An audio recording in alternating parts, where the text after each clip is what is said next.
سر زمونږ عادتونه زمونږ په مستقبل باندې څه اثر غورځوي؟ ګوره زما بچې، کو تاسو چې ته سوچ کړی وي دا کله چې اوریځ راشي او په اسمان کې ګډ ګوډ وي نو زمونږ دا خیال چې څه چل بکیږي؟ باران بکیږي. نو دا ګډ ګوډ او دا اوریځې د دې خبرې نه وي چې باران واپسې را روان دی.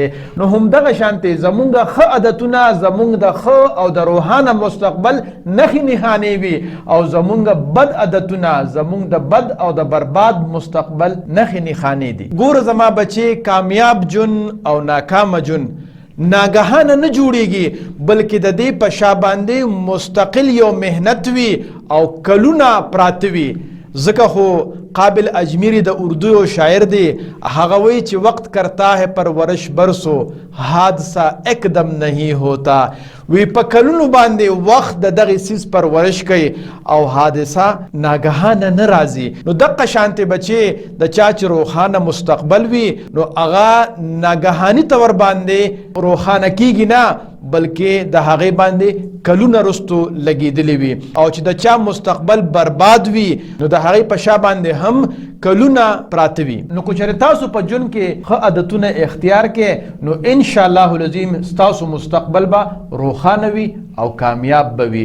لکه د مثال په توګه باندې یو ماشوم ښه ملګرو سره دوستي کوي نو چې چونکې هغه ملګري ښه وي نو د عادتونه به هم ښه جوړیږي او همدغه شانتې انشاءالله د مستقبل به هم ښه وي.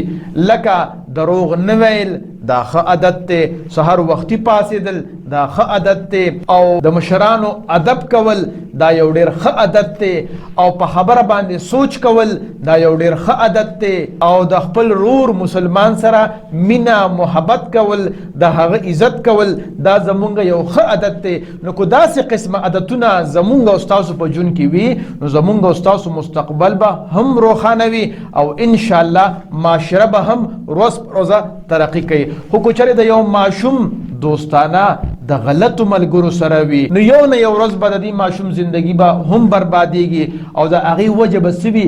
د غلط دوستانو چایس او بیا د هغې دوستانو د وجې نه د ده عادتونه خرابېدل دي.